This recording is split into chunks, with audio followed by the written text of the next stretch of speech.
Bonjour et bienvenue dans le podcast L'Appel du Calme. Je suis Anne-Gaëlle, coach professionnel, équi-coach, multi-entrepreneur passionnée de développement personnel, de nature et de chevaux et maman de 3 enfants. Ma mission est de vous guider pas à pas et en douceur sur la voie de la sérénité. Tous les 15 jours, je vous partage ici des clés, des outils, des ressources bien-être ainsi que mes expériences pour vous inspirer et vous amener à retrouver le calme en vous et autour de vous. Ensemble, faisons de chaque épisode un espace de respiration, un moment pour vous. Alors, à tout de suite pour un nouvel épisode.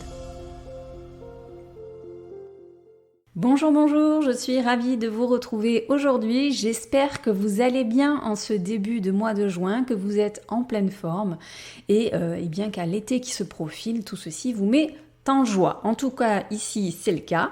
Je suis plutôt dans une bonne énergie. Peut-être que vous le ressentez à travers l'écoute et le micro. En tout cas, j'ai envie de vous transmettre ça à travers l'épisode d'aujourd'hui. Me voilà motivée et donc je vais vous transmettre cette idée de motivation puisque parfois, nous faisons face à des situations, des moments de notre vie où nous nous sentons particulièrement fatigués, démotivés et dans ces cas-là, on ne sait pas si on doit se forcer ou si on doit se reposer, donc s'écouter peut-être un petit peu plus. C'est pas évident de trouver la bonne réponse, de savoir doser, d'équilibrer, de savoir où on se situe, si on est dans une réelle démotivation, une réelle fatigue, si ça nécessite juste qu'on se mette un petit coup de pied aux fesses ou si ça nécessite qu'on prenne réellement du repos. En réalité, je me suis aperçue que très souvent, dans ma vie, au mois de mai-juin, c'est une situation qui se répète. Je me sens particulièrement fatiguée et c'est un mot que j'ai tendance à beaucoup employer. Je suis fatiguée, j'ai envie de dormir, j'ai envie de me poser, j'ai envie de rien faire. Et c'est un petit peu l'état d'esprit, alors même que justement, j'ai une multitude de choses à faire à cette période. De choses à faire, mais pas seulement, c'est aussi beaucoup de choses à penser. Et en fait, je me suis dit que c'était cette charge mentale avant tout qui avait tendance à me fatiguer, à me surmener intellectuellement ou émotionnellement, bien plus que physiquement. J'ai pu aussi constater dans mon entourage global que c'est le cas pour beaucoup de personnes autour de moi et très souvent, alors voici le type de situation dans lesquelles on peut se retrouver confronté à ce dilemme de est-ce que je dois me forcer, me bouger ou est-ce que au contraire je dois écouter cette démotivation, cette fatigue pour justement prendre du recul, me poser, peut-être m'accorder un petit temps de procrastination assumée. C'est ce qu'on va explorer et pour ça j'ai envie d'abord déjà de poser quelques exemples de situations dans lesquelles peut-être vous allez pouvoir vous identifier. Alors par exemple, on peut être amené à se sentir fatigué, mais comme on s'est engagé quelques jours ou quelques semaines auparavant à participer à un événement, on se dit quand même je vais y aller. On peut se sentir fatigué et de cette même façon, on a pu accepter une invitation à déjeuner quelques jours auparavant et donc on va avoir tendance à se dire « je vais me forcer, j'y vais ». Alors même que au fond de nous, on aimerait bien décommander. On peut avoir par exemple une présentation à produire ou une présentation à faire, à animer devant une équipe en réunion, au travail et on n'est pas motivé pour le faire, on n'a pas envie.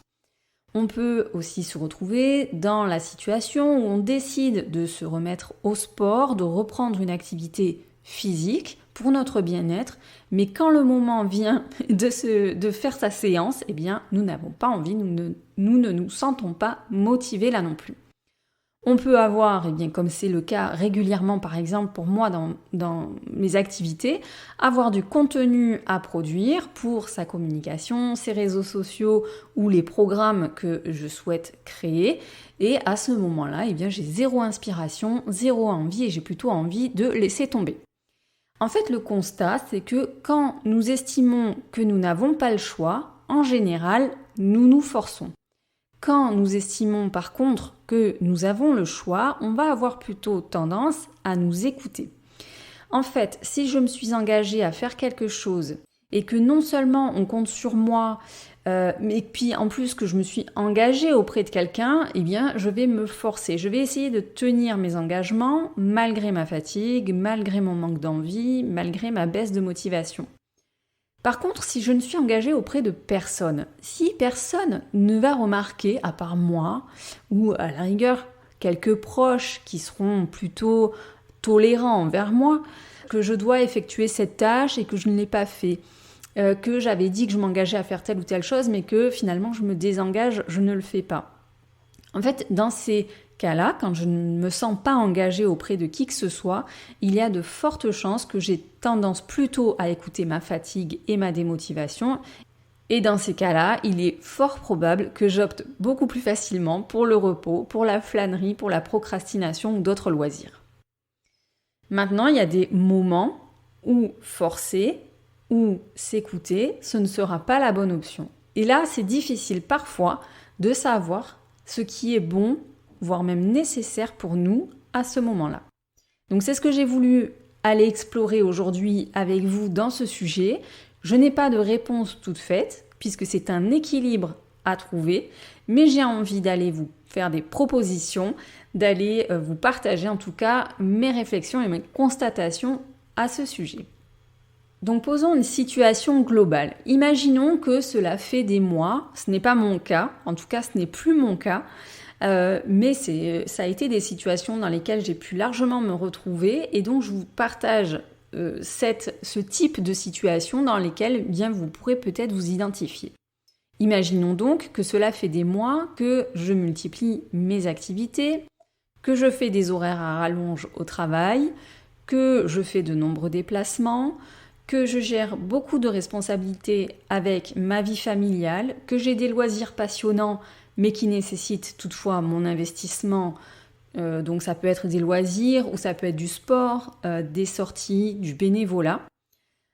Que mes nuits par là-dessus ne sont pas très récupératrices, que je ne mange pas super bien faute de temps ou parce que bien justement je sors beaucoup donc j'ai pas tellement l'opportunité de me préparer des plats chez moi et je mange au restaurant, il se peut que mon corps à ce moment-là ait d'excellentes raisons de me signaler qu'il éprouve de la fatigue, de la lassitude ou de la démotivation.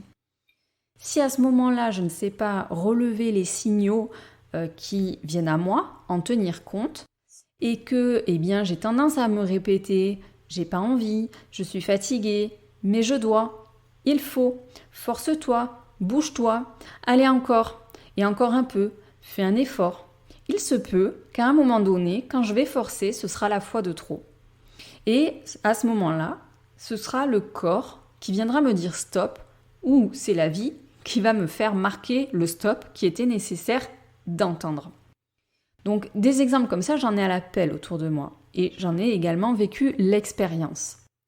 Parce que ce qu'on ne veut pas voir, ni entendre, ni admettre, en termes de signaux qui se présentent à nous, eh bien c'est la vie qui va venir nous le présenter ou nous le représenter avec une intensité chaque fois supérieure jusqu'à ce qu'on comprenne le message. Donc les signaux, c'est quoi ? Les signaux, ça peut être, et bien sûr, je vous encourage toujours préalablement, quand vous ressentez quelque chose, à aller écarter bien sûr une cause médicale en consultant un spécialiste ou son médecin. Et les signaux, ça peut être quoi ? Ça peut être donc des douleurs chroniques, ça peut être le fait d'avoir plus régulièrement des vertiges, ça peut être un sommeil qui n'est plus récupérateur, c'est-à-dire qu'on va se coucher épuisé et qu'on va se lever tout aussi épuisé. Ça peut être à l'inverse des insomnies qui sont liées donc à une hyperactivité du cerveau. On pense trop, on réfléchit trop, il y a un trop-plein d'excitation. C'est un petit peu le fameux « je tiens sur les nerfs ».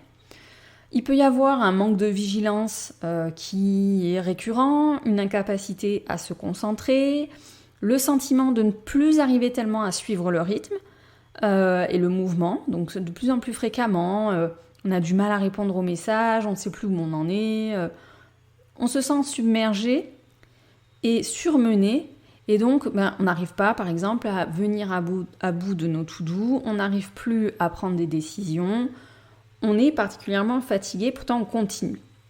Donc quand on a une forte notion d'engagement, quand on est aussi quand on est pris dans un conflit de loyauté, quand on a peur du vide, c'est-à-dire qu'il y a des personnes qui n'arrivent pas de toute façon à s'arrêter, même malades, quand on a une passion développée pour son métier, c'est compréhensible. Maintenant, souvent on entend dire que le corps n'est pas une machine. Et en fait, moi j'ai envie plutôt, au contraire, de prendre cette image de la machine. Je vais vous faire une métaphore ici. Prenons une voiture, une machine à laver ou un téléphone, qu'importe, un objet. En général, cette machine, cet objet dont on a besoin, on fait ce qu'il faut pour qu'elle fonctionne. C'est-à-dire qu'on va l'alimenter, on va lui fournir de l'électricité et du carburant, on va en prendre soin, c'est-à-dire qu'on va avoir tendance à, par exemple, protéger son téléphone avec une coque, avec une vitre de protection, pourquoi pas. On va passer sa voiture au contrôle technique, on va faire des révisions régulières, on va mettre dans la machine à laver les produits qui vont bien pour ça. Parce que si je ne prends pas soin de mes appareils, si je ne prends pas garde parfois à la surchauffe, à une batterie qui se vide plus vite par exemple, à un pétage de plomb chaque fois que je mets la machine en route par exemple, à un bruit de craquement quand je prends ma voiture, ce qui se passe c'est qu'au bout d'un moment la machine, elle tombe en panne. Et quand elle tombe en panne, qu'est-ce qu'on fait en général ? Si c'est réparable, on répare. Et on n'essaye pas malgré tout de faire marcher la machine à tout prix comme un forcené ou une forcenée. S'il y a des super gros craquements et que ma voiture fume dessous le capot, la logique, le bon sens fait que je vais m'arrêter, je vais couper le moteur et je ne vais pas continuer à rouler comme ça. Si mon téléphone est en train de chauffer entre mes mains et que la batterie est à la limite de prendre feu, je ne vais pas continuer à téléphoner si je suis en train de téléphoner. Donc en fait, il y a une espèce de logique avec les machines qu'on a, des habitudes qu'on a apprises, assez instinctives même. Et pourtant, on a tendance à faire l'inverse avec notre corps. Je reprends toujours cette image, cette métaphore de la machine. Si je continue, en fait, malgré les signaux que la machine m'envoie, et la machine est en train de me dire « Attends, je vais tomber en panne, là. C'est en train de vraiment... je suis en train de me désagréger, par exemple. » Si je continue son utilisation, qu'est-ce qui se passe ? Je suis certaine d'envoyer l'appareil à la casse et qu'il ne sera nullement réparable derrière. Donc, l'idée, c'est que pourquoi dans ces moments-là, quand il se passe la même chose avec mon corps, je vais avoir tendance à forcer. C'est une histoire de tempérament et de croyance, on va y revenir après. Donc ça, c'est une première grande situation. Donc pour savoir là si je dois forcer encore ou m'écouter un peu plus, je peux me demander quelles sont mes limites. Qu'est-ce qui se passe quand je force ? Dans ma tête, par exemple, quelles sont mes pensées ? Est-ce que j'ai tendance depuis un certain temps à me dire justement je suis fatiguée, je voudrais des vacances solo sur une île déserte juste pour pouvoir dormir une semaine, je voudrais aller dans une cabane d'ermite et que personne ne me parle, je voudrais revenir en enfance et n'avoir plus aucune responsabilité, je voudrais pouvoir me poser 5 minutes sur mon canapé. Par exemple, à peine levée, je voudrais déjà retourner au lit. Si j'ai ce type de pensée, qu'est-ce que ça veut dire ? C'est déjà un premier signal. Je peux aussi m'interroger sur ce qui se passe dans mon corps. Quelles sont mes sensations corporelles ? Comment je m'occupe de mon corps en ce moment ? Quels sont mes besoins ? Si j'ai besoin de certaines choses pour me sentir bien dans ma tête, dans mon corps, si je ne réponds pas à ces choses qui sont essentielles pour moi, qu'est-ce qui se passe ? C'est quoi les conséquences ? Donc c'est d'avoir cette vigilance-là, de se dire, là je sens en fait que j'ai dépassé les limites, que je ne réponds plus à mes besoins essentiels. Ces besoins essentiels, c'est quoi ? C'est déjà l'alimentation. Comment je m'alimente ? Est-ce que je m'alimente régulièrement ? Est-ce que je m'alimente de façon qualitative ? Comment je m'hydrate ? Est-ce que justement je me sens suffisamment hydratée ? Quel est mon sommeil ? Comment est mon sommeil ? Quelle est mon hygiène de vie en ce moment ? Mon hygiène tout court, est-ce que je prends soin de mon corps ? En fait, c'est toute cette partie-là qui permet le fonctionnement essentiel, primaire du corps. Il y a aussi toute la notion d'intimité, tout ce qui est lié aux relations et aux relations sociales. Si je suis particulièrement isolée du fait de mon implication, par exemple, dans mon travail, peut-être que je dois m'interroger aussi sur ce besoin d'intimité, de relations sociales qui n'est peut-être plus respecté à ce moment-là. Donc ça peut déjà donner les premiers signaux de est-ce que je dois m'écouter davantage ? et moins forcé, ou est-ce que je peux continuer à aller de l'avant comme ça, à ce rythme-là?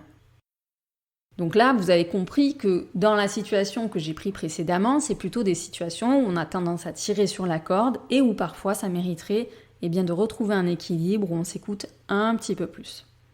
Maintenant, voyons une autre situation. Je décide d'apprendre le piano. J'ai une représentation de danse à la fin du mois pour un spectacle, par exemple. Je dois faire mes comptes d'entreprise ou faire les comptes de la maison parce qu'il y a toutes les déclarations fiscales à faire. Je souhaite reprendre le sport et aller nager régulièrement à la piscine. J'ai des articles de blog à rédiger. Mais je me sens fatiguée, démotivée. Je peux reprendre en fait le même processus que tout à l'heure. Les mêmes questions que tout à l'heure. Peut-être que j'ai déjà beaucoup de charges en ce moment et que ces objectifs-là sont des objectifs qui viennent se rajouter, qui sont perçus finalement comme une contrainte, et les intégrer à cette période-là de notre vie, c'est peut-être pas l'idée du siècle. Donc soit je peux différer, et je diffère, soit si je suis engagée dans cette démarche réellement, je vais opter pour une marge de progression réaliste, histoire qu'on soit dans le pur plaisir et pas dans la contrainte. Maintenant, il se peut aussi que cet objectif soit précisément ce qu'il me manque en ce moment, donc ce qu'il manque à mon quotidien pour que je me sente bien, équilibrée. Peut-être que le sport, c'est ce qui va justement m'aider à décompresser, à me vider la tête, à avoir une meilleure hygiène de vie, une meilleure posture, une meilleure endurance, que sais-je. Si cet objectif a du sens au sens large, c'est-à-dire des effets positifs qui vont au-delà de juste faire du sport, donc des effets à long terme avec un impact positif pour mon avenir, ça mérite que je me force, même quand je me sens fatiguée ou démotivée. On s'entend aussi qu'on peut s'offrir là des marges de progression, des débuts réalistes et adaptés, c'est-à-dire que si de suite je vise des performances alors que je suis novice dans la pratique, ça va être compliqué, ça va être difficile, ça va être démotivant parce que je vais avoir du mal à atteindre ces critères que je me suis fixés. Donc, il y a aussi des moments de vie où on va être beaucoup plus disponible, beaucoup plus en énergie et tenir cet objectif nous paraîtra facile. Et puis il y a des moments où on sera logiquement fatigué, démotivé, puisque notre énergie fluctue constamment. Et à ce moment-là, l'idée, c'est de s'offrir la possibilité d'être flexible et de moduler ses efforts en fonction des événements ou des époques de notre vie. Maintenant, dans ce type de situation, si je ne fais que m'écouter et que je ne me discipline pas, si je ne muscle pas mon autodiscipline, alors ce sera de moins en moins facile pour moi de me forcer. Pour moi, forcer, c'est possible sans être dans le mode bourrin, sans être dans le truc où on va être toujours dans la performance, dans le dépassement de soi, le dépassement des limites raisonnables, en quelque sorte. Moi, je suis plutôt adepte de la douceur, vous le savez, vous commencez, si vous écoutez régulièrement le podcast, à savoir comment je fonctionne et le message que je véhicule, et c'est plutôt, la douceur. Donc forcer en mode bourrin, j'ai tendance finalement à basculer du rien au tout. C'est faire abstraction totale, justement, de toutes les pensées ou de tous les ressentis, d'être dans la négation, voire l'abnégation totale, en fait. Là, forcer en mode douceur, ça va être de se fixer des critères. Par exemple, quel est le résultat attendu, combien de temps je me donne, quels moyens je mets en place pour atteindre ce résultat, et à partir de quel moment j'estime que ce sera OK pour moi de renoncer, c'est-à-dire à partir de quel moment je vais entre guillemets accepter l'échec, c'est-à-dire ne même pas le percevoir comme un échec, mais me dire là, si je continue, en fait, je suis dans le mode bourrin. Si je renonce, c'est OK. Donc ça va être de poser ses propres critères. Si je veux des résultats, de toute façon, je dois faire des efforts constants. Mais les efforts constants, ça ne veut pas dire des efforts intenses. Et donc, je prône plutôt l'effort constant que l'effort intense. L'effort intense, lui, va me permettre d'aller peut-être plus vite, d'avoir plus vite des résultats. Par contre, je vais aussi m'épuiser beaucoup plus vite. Alors que l'effort constant, comme je l'ai dit tout à l'heure, c'est comme un muscle, finalement, qui se travaille. Et ça va me permettre d'aller surtout plus loin. Parfois, on se sent démotivé ou fatigué alors qu'on n'est pas dans une période de rush, alors que franchement on a le temps, alors qu'on a quand même au fond une énergie qui est bonne. Mais c'est plus un manque d'élan, c'est plus ce petit truc-là, cette petite étincelle qui nous donne envie de nous bouger.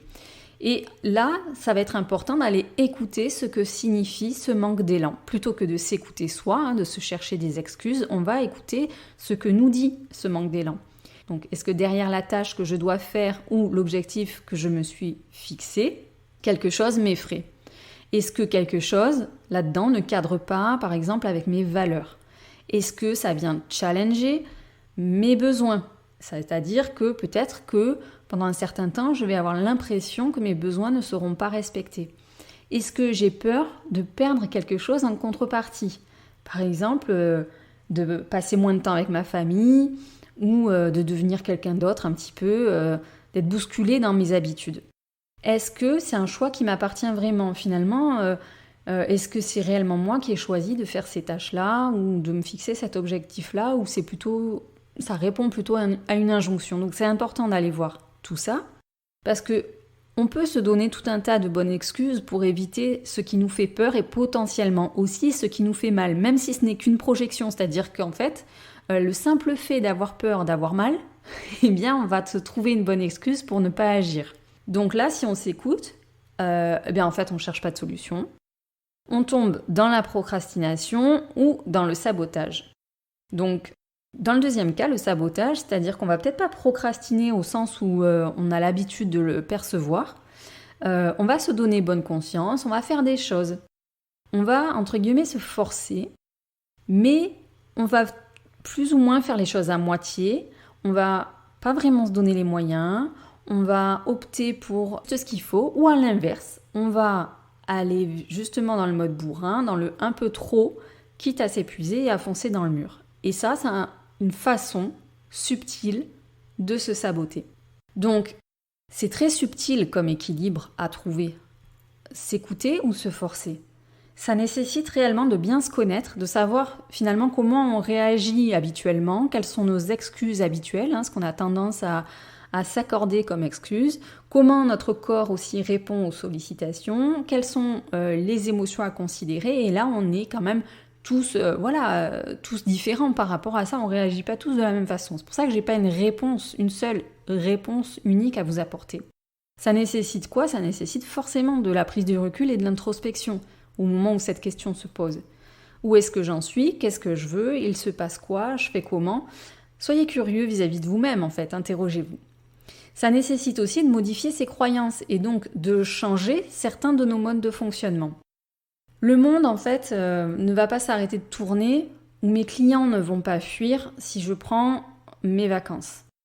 On a tendance à imaginer quelque part que nous ne sommes pas remplaçables, que nous sommes indispensables. Malheureusement, nous sommes indispensables tant que nous nous rendons indispensables. Quand finalement, on commence à placer des limites, à poser des limites, à être peut-être moins disponible, à parfois savoir dire non, on s'aperçoit que finalement, les autres autour de nous vont s'adapter. Ils vont essayer de trouver des solutions. Et on voit que le monde continue de tourner. En fait, c'est aussi typiquement le type de situation où vous allez avoir un arrêt maladie, si vous êtes salarié, où vous allez être dans une situation où en fait vous n'avez plus le choix, vous allez devoir vous arrêter, vous absenter, faire une pause. Et en fait, il n'y a rien qui va s'arrêter autour de vous, tout va continuer. Et c'est dans ces moments-là qui peuvent être aussi salvateurs, ça peut vous faire prendre conscience que, eh bien, en réalité, on s'est rendu disponible peut-être plus que de raison. On s'est oublié là-dedans. On n'a pas pris soin de soi. Et alors, quand on est entrepreneur, c'est aussi vraiment entre guillemets un travers. Enfin, on a encore plus peur finalement de prendre ses pauses, de ralentir, parce que inévitablement, c'est notre travail directement qui enclenche un chiffre d'affaires, et que quand on s'arrête, eh bien, il y a des charges qui continuent de couler. Si le chiffre d'affaires ne vient pas en face, rapidement, on peut tomber dans le déficit. Et donc, se retrouver sans revenu. Donc, il y a en plus cette épée de Damoclès au-dessus de la tête. Donc, c'est d'autant plus important de se dire, de raisonner autrement, de se dire, mais en fait, si je suis tout le temps dans le forcing, ce qui peut se passer, c'est que j'aille directement droit dans le mur. Alors là, pour le coup, j'aurais plus le choix, en fait. Alors que si je me préserve plus ou moins, toujours pareil, selon les périodes, il y a des périodes de rush, il y a des périodes où c'est plus calme. Mais si j'apprends quand même à déceler quand est-ce que je pousse un peu trop et quand est-ce que je devrais davantage lever le pied, je me donne davantage de chances en fait de faire perdurer mon activité et d'être d'ailleurs beaucoup plus efficace et productif. En fait, donc, on est souvent enfermé dans nos croyances. Et il n'y a personne, finalement, qui nous oblige à accepter telle ou telle charge, à fonctionner de telle ou telle manière. Nous avons le droit de dire non. Et on a même le droit de dire non à nos enfants, parfois, ou à notre partenaire.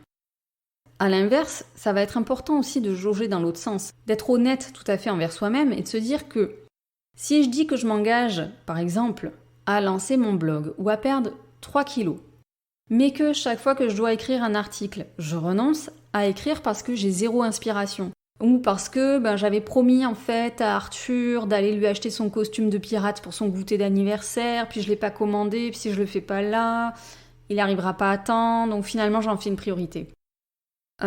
Si j'ai pas envie d'écrire parce que j'ai mal à la tête, parce que ceci, parce que cela, les jours passent et il n'y a rien qui s'écrit et mon blog ne voit pas le jour. Et un an après, je me dis, tiens, j'avais envie de lancer un blog, puis je l'ai pas fait. Alors peut-être que je pourrais le faire cette année. Et puis, on comprend bien la suite, il va se passer la même chose et le blog verra pas le jour. Si chaque fois que je regarde des crudités et que je me dis, j'ai pas envie de les cuisiner, j'ai pas le temps, c'est galère, j'ai pas envie de manger ça, c'est pas réconfortant comme plat.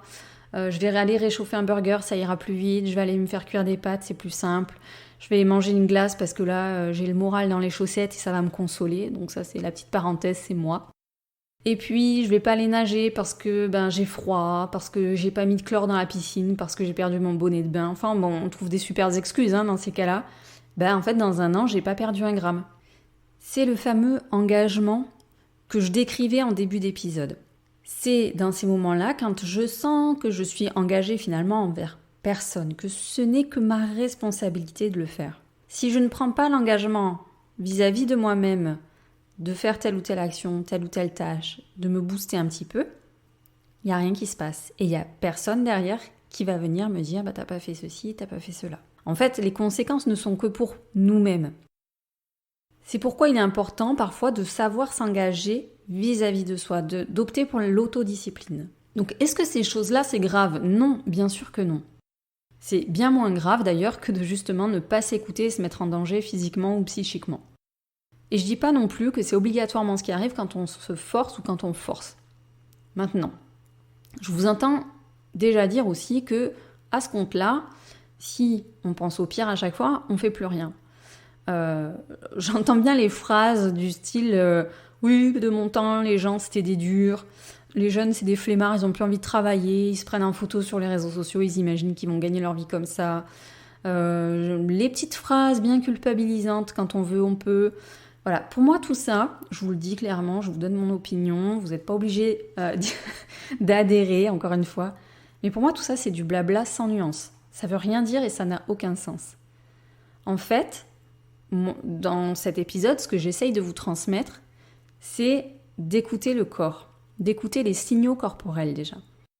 Si je sens que je n'ai pas le choix pour un truc, ok, j'y vais.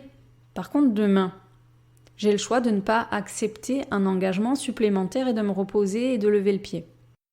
De reconnecter finalement, de prendre le temps de reconnecter un petit peu à mon corps et de faire circuler les énergies entre ma tête, mon corps, mon cœur, savoir me resituer un petit peu dans le contexte où j'en suis, comme tout à l'heure avec les questions que je vous ai proposées. Quelque part, c'est une invitation à prendre soin de son véhicule. Je parlais de la machine, de cette métaphore, c'est prendre soin de soi. Donc c'est une forme de responsabilisation, de responsabilité que nous avons dans les deux cas. Se forcer ou s'écouter, c'est chaque fois un choix, en fonction de là où nous en sommes dans notre vie. Je peux prendre une autre image.